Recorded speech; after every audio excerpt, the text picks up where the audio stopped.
Tagore school बावड़ी की online class में आप सभी का हार्दिक स्वागत है। सभी को गुड मॉर्निंग। कक्षा 8 विषय सामाजिक विज्ञान का आज अपना फोर्थ डे है।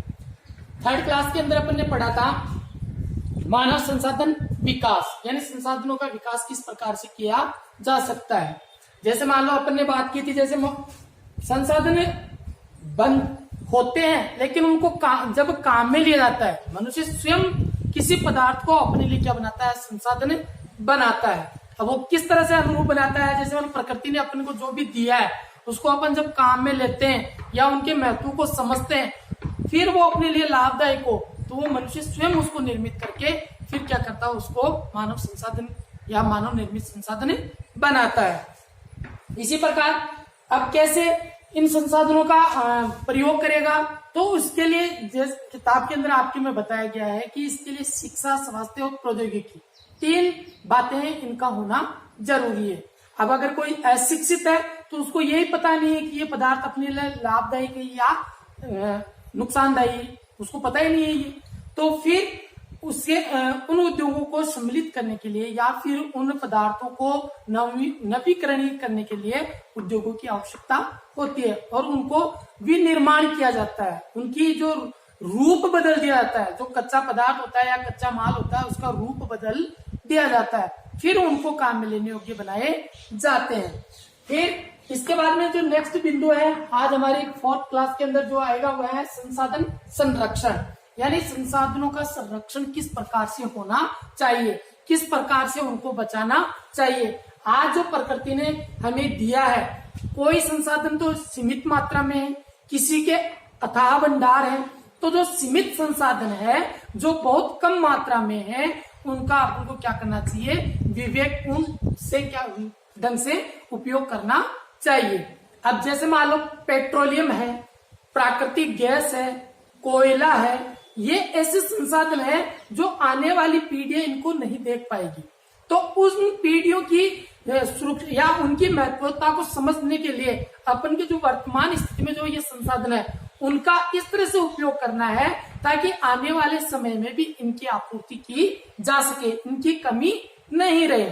अगर दिन प्रतिदिन इनकी ये लुप्त हो जाएंगे, संसाधन या कम हो जाएंगे, बिल्कुल समाप्त हो जाएंगे, तो आने वाली पीढ़ियां इनके बारे में नहीं जान सकती, इनके महत्व को नहीं जान सकती, फिर किताबों में पढ़ने को मिलेगा।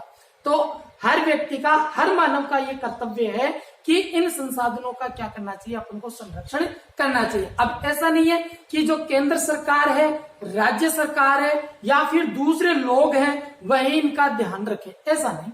प्रत्येक व्यक्ति का ये कर्तव्य है या अपन बोल सकते हैं उसका धर्म है कि जो प्रकृति ने हमें दिया है उन सब का अपन को क्या करना चाहिए, अपनी निष्ठा पूर्वक या फिर कर्तव्य पूर्वक उनका अपन को अच्छी तरह से उनका उपयोग करना चाहिए, या जिस सीमित मात्रा में अपन को आवश्यकता है उसी मात्रा में अपन को उसका उपयोग करना चाहिए। फिर अपन बात करते हैं इसकी परिभाषा की, किसकी, संसाधन संरक्षण की।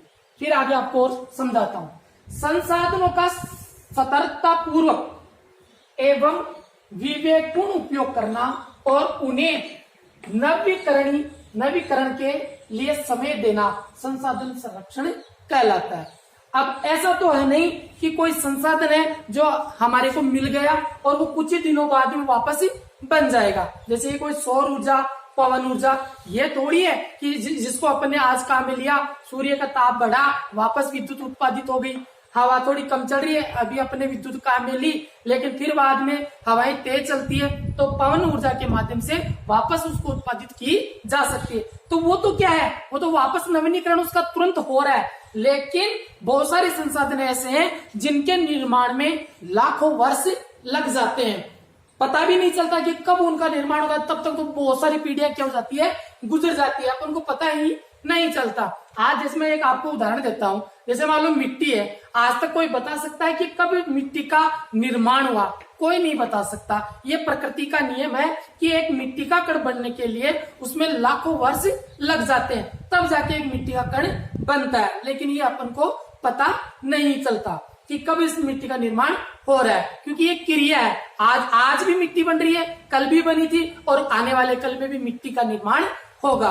तो इस प्रकार से ये प्रकृति का एक नियम है कि कुछ संसाधन होते हैं जो लिमिटेड। अब आपको भी सर जो मिट्टी है वो तो अथाह है, तो बेटा अथाह है तभी तो अपन को पता नहीं चलता कि मिट्टी का निर्माण कब होता है। मिट्टी को अपन काम में लेते हैं, लेकिन ये तो प्रकृति का एक नियम है कि दिन प्रतिदिन बढ़। लेकिन कुछ संसाधन ऐसे हैं जो समाप्ति की ओर जो बिल्कुल सीमित मात्रा में है, उसका अपन को पता नहीं। वो जैसा अपन उसको ज्यादा काम में लेंगे वो दिन प्रतिदिन क्या होते जाएंगे, कम ही होते जाएंगे। तो इस कारण संसाधन संरक्षण का अर्थ ये होता है कि अपन को सतर्कता पूर्वक, यानी अपनी सतर्क रहना चाहिए कि कौन सी चीज कब अपने लिए क्या हो जाए, समाप्त हो जाए। इसका छोटा सा उदाहरण देता हूँ। घर के अंदर आपकी मम्मी होती है, उनको पता होता है कि चीनी कब खत्म होने वाली है, वो सतर्क रहती है और आपके पापा को बोल देती है कि कल आपको चीनी लेके आनी है। तो इसी प्रकार से अपन को संसाधनों का संरक्षण करने के लिए हमेशा सतर्क रहना होगा, जागरूक रहना होगा कि अपने लिए संसाधन कब समाप्त हो जाए, इसे अपन को बचाकर चलना है। फिर अपन बात करते हैं विवेकपूर्ण उपयोग करना। अब कई बार क्या होता है, कोई चीज अपने पास ज्यादा होती है तो अपन उसका क्या करते हैं, दुरुपयोग ज्यादा करते हैं, उसको वेस्ट करने की ज्यादा कोशिश करते हैं। इसका एक एग्जांपल देता हूँ। आपकी पॉकेट मनी है, उसकी मान लो आपके पास 100 रुपए है, 100 रुपए है, तब तो आप बिल्कुल मस्त रहते हो, ये चीज खा लेते हो, वो चीज खा लेते हो, और जब वो समाप्त हो जाते हैं तो आप दूसरों की तरफ ताक झांक करते रहते हो कि काश मेरा फ्रेंड मेरे को ये चीज खिला दे। तो जब अपने पास थे तब तो अपन थे राजा भोज, और जब अपने पास वो चीज खत्म हो गई तो बन गए गंगू तेली। तो उसी प्रकार से ये बात है कि अपने पास जो संसाधन है उनका विवेकपूर्ण अपन को उपयोग करना है, बचा के चलना है, आने वाली पीढ़ियों के बारे में सोचना है। ऐसा नहीं है हर चीज के बारे में अपने लिए सोचें कि नहीं बस ये चीज तो मेरे लिए ही है और मैं इसका उपयोग करूंगा, ऐसा नहीं होता। जब अपने संसार में आए हैं, यहाँ पे इस धरती पे जन्म लिया है, तो अपना कर्तव्य है कि हम हर जीव के बारे में सोचें कि ये चीज अपने लिए जितनी जरूरी है वह दूसरे के लिए भी उतनी ही जरूरी है। तो बेटा फिर आगे बताया इसमें कि विवेकपूर्ण उपयोग करना और उन्हें नवीकरण के लिए समय देना। बहुत सारे संसाधन ऐसे हैं जिनको समय अपन को देना है कि इनको बचा के चलेंगे तो ये काफी समय तक चलेंगे। और नवीकरण मतलब नयापन लाने, नया बनने के लिए समय देना कि इतने समय इसमें लगे तब तक अपन को यही काम में लेना है। तो ये हो गई आपकी संसाधन संरक्षण की परिभाषा। फिर अपन बात करते हैं सतत पोषणीय विकास। अब सतत पोषणीय विकास क्या है, ये भी एक जरूरी चीज है। मान लो एक व्यक्ति है, वह अंधा है, ठीक है, तो क्या उसका संपूर्ण विकास हो सकता है? नहीं हो सकता। मान लो कोई व्यक्ति है, वह अनपढ़ है, अशिक्षित है, बिल्कुल उसको कोई ज्ञान नहीं है, तो क्या उसका पूर्ण विकास हो सकता है? नहीं हो सकता। मान लो कोई व्यक्ति ऐसा है जो हमेशा क्या रहता है, बीमार रहता है, तो वो क्या अपना विकास कर सकता है? नहीं कर सकता।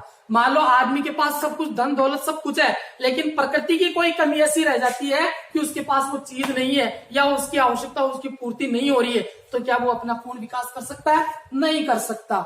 तो कहने का मतलब, अब इसकी अपन पहले परिभाषा पढ़ेंगे, फिर बाद में आपको समझाता हूं।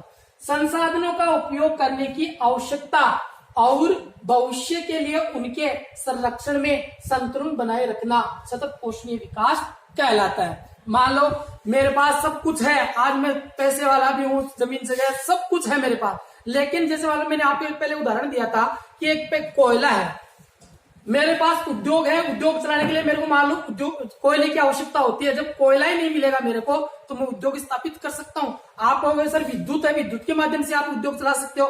मान लो नदियां, वर्षा नहीं हो रही है, नदियां नहीं आ रही है या झरने नहीं चल रहे हैं, तो विद्युत कहाँ से उत्पादित होगी? फिर उद्योग नहीं चलेंगे। तो कोई ना कोई कमी ऐसी रह जाएगी जिससे मेरे को नुकसान उठाना पड़ेगा या फिर वो मेरा उद्योग नहीं चलेगा। तो इसलिए मेरा वो सतत पूर्ण विकास नहीं हो सकता। तो सतत पोषण विकास की परिभाषा यह है कि संसाधनों का उपयोग करने की आवश्यकता और भविष्य के लिए उनके संरक्षण में संतुलन बनाए रखना, आने वाले समय के लिए उनको उनमें भी सामंजस्य संतुलन होना जरूरी है। आज वर्तमान की नहीं कि आज अपन को सब कुछ मिल रहा है, चलो आज तो अपने बीच में संतुलन है, प्रकृति जो दे रही है अपन उसको काम में ले रहे हैं, ऐसा नहीं। आने वाले समय, आने वाली जो पीढ़ियां हैं उनको भी इसका लाभ मिलना चाहिए। रखना सतत पोषणीय विकास कहलाता है। तो ये हो गई आपके सतत पोषणीय विकास की परिभाषा।